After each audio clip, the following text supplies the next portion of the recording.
The spacesuit that protected Neil Armstrong during that historic moment spent the last decade in a very confined space, far from the moon. But this morning, the Smithsonian National Air and Space Museum hopes to put it back on display by turning to simpler technology. Chris Van Cleve is inside the museum in Washington to show us how you can help tailor the future. Chris, good morning.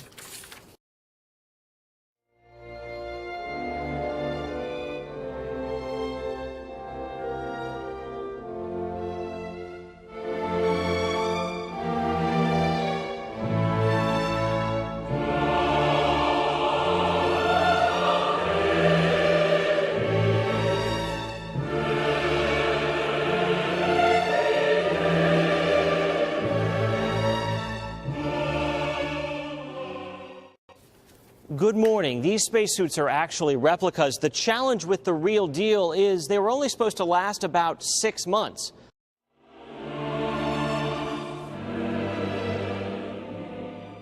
"46 years later, some of the 24 different materials that make up the suit are starting to decay. The spacesuit that took one giant leap for mankind, there's a nick down here, is showing its age. Capcom, we're go for landing. In 1969, the world watched as Neil Armstrong became the first man to walk on the moon, and he did it in this. But before the Smithsonian can take the small step of putting it back on display, Lisa Young's got some very expensive work to do. Time is taking its toll, and it's to the layers you don't see.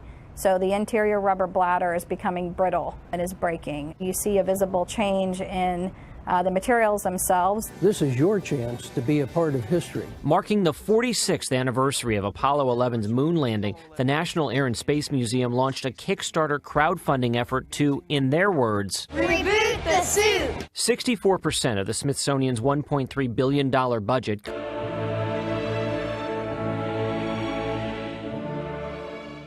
comes from the federal government, the rest from donors and grants.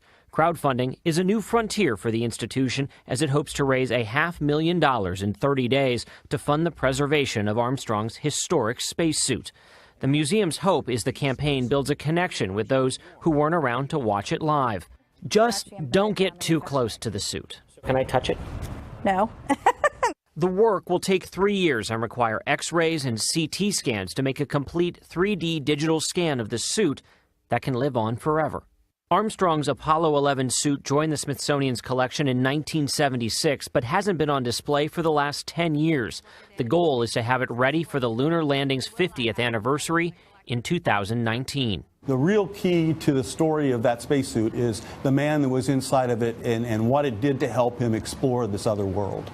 Professor James Hansen is Armstrong's official biographer. Along with that spacesuit and its story, I think the story of Neil Armstrong, who he was, why was he chosen, I think that the Smithsonian and its curators are very wise in knowing that that's a two-part story that needs to be told. There he is. There's a foot coming down the steps. A story that, with your help, will be told again and again, allowing generations of stargazers to experience that one man's one small step. It's one small step for man, one giant leap for mankind. And in just over the first 24 hours of this online fundraising effort, they've already surpassed $170,000 and counting. Gail? Oh, that's great. It's good that you're working to save it. I just want to do a shout out for the Smithsonian. It is such a wonderful place, and our history is there.